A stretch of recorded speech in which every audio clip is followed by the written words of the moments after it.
نحمده ونصلي على رسوله الكريم اما بعد فرعون بنے پھرتے ہیں داتے ہیں ستم کمزوروں پر فرعون بنے پھرتے ہیں داتے ہیں ستم کمزوروں پر ان جابر سرکش لوگوں کو قدموں میں چھپا کر دم لیں گے۔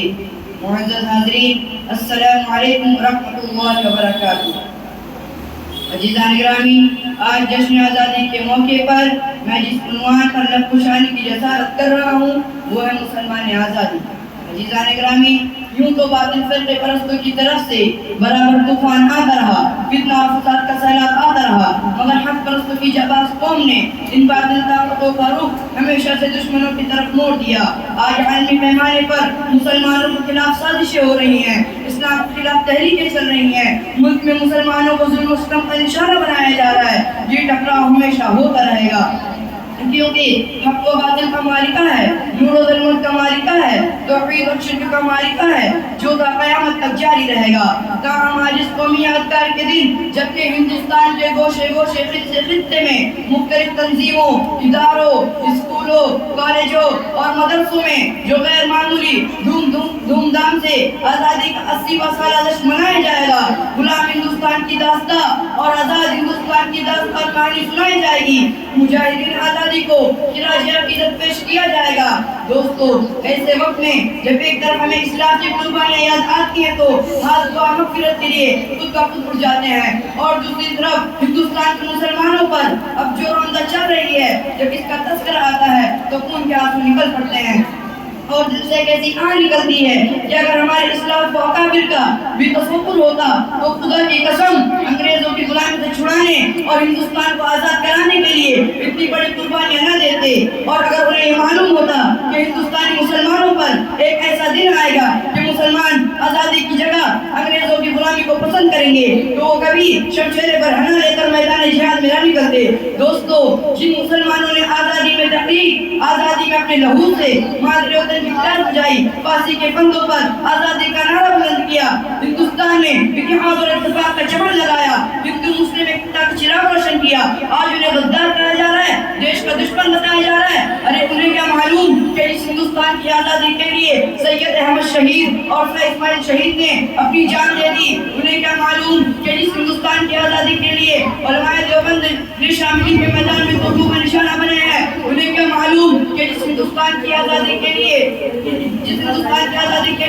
شیخ الہند اور شیخ الاسلام کالا پانی گئے ہیں؟ انہیں کیا معلوم کہ اس ہندوستان کی آزادی کے لیے 51,000 علماء کرام جلا دیے گئے ہیں؟ انہیں کیا معلوم کہ اس ہندوستان کی آزادی کے لیے دہلی کے چاندنی چوک سے لے کر خیبر گنج کے درختوں پر علماء کرام کی گردنوں کو لٹکایا گیا ہے؟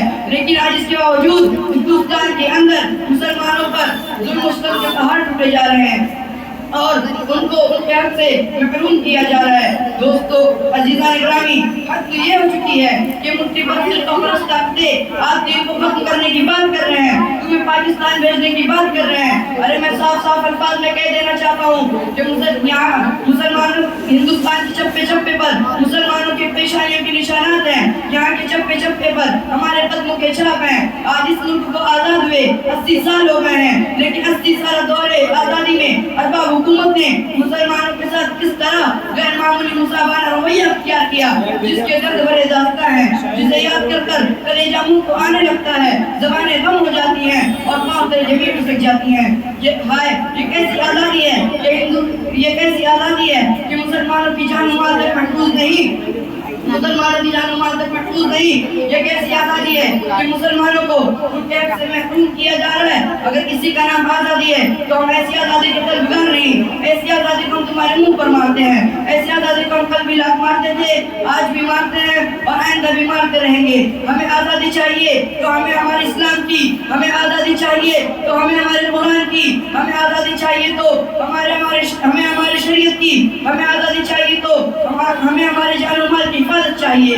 عزیزان گرامی، آپ خود بتائیے کہ یہ جمہوریت کا خون نہیں، یہ سیکولرزم کا مذاق نہیں کہ کسی بھی مذہبی معاملات کے اندر مداخلت کی جائے۔ آج ہندوستان کے اندر ایسا ہی ہو رہا ہے، مسلمانوں کے معاملات کے اندر مداخلت کی جا رہی ہے اور مسلم پرسنل لا میں ترمیم کی کوشش کی جا رہی ہے۔ عوام حکومت تک میں یہ بات پہنچا دینا چاہتا ہوں کہ مسلمان سب کچھ برداشت کر سکتا ہے لیکن مسلم پرسن اللہ میں ذرا برابر ترمیم برداشت نہیں کر سکتا. ہم اپنی جانوں کی بھیک لگا دیں گے لیکن اصل خدائے قانون لاجواب قرآنی دستور میں مسلم پرسن میں ترمیم نہیں ہونے دیں گے. یہ زمین پڑ سکتی ہے, یہ آسمان ٹوٹ سکتا ہے, سورج کی روشنی کھو سکتی ہے, لیکن مسلم پرسن اللہ میں ذرا برابر ترمیم نہیں ہو سکتی. ہے قول محمد قول خدا فرمان نہ بدلا جائے گا. ہے قول محمد قول خدا فرمان نہ بدلا جائے گا. بدلے گا زمانہ لا مگر قرآن نہ بدلا جائے گا. عزیزان گرامی, یہ ایک ناقابل انکار حقیقت ہے کہ مسلسل ہندوستان کو آزادی سے مسلمانوں نے سرفراز کرایا ہے. مسلمانوں کو قربانی کا نتیجہ ہے کہ آج ہمارا ہندوستان آزاد ہے. آزادی کی گولڈن جبلی منائی جا رہی ہے, لیکن آج اس کے باوجود ہمارے وطن کے متعلق سوال کیے جا رہے ہیں. اسی لیے ہم نے جنگ آزادی میں اپنی جان کو قربان کر دیا. وقت کی قلت کی وجہ سے میں اس شعر کے ساتھ اپنی تقریر کو ختم کرتا ہوں. تجھے مبارک ہو حکمراں مخالفت بھی ہم نہ کریں گے. تجھے مبارک ہو حکمراں مخالفت بھی ہم نہ کریں گے. اگر شریعت پر ہاتھ ڈالا نہ تم رہو گے نہ ہم رہیں گے.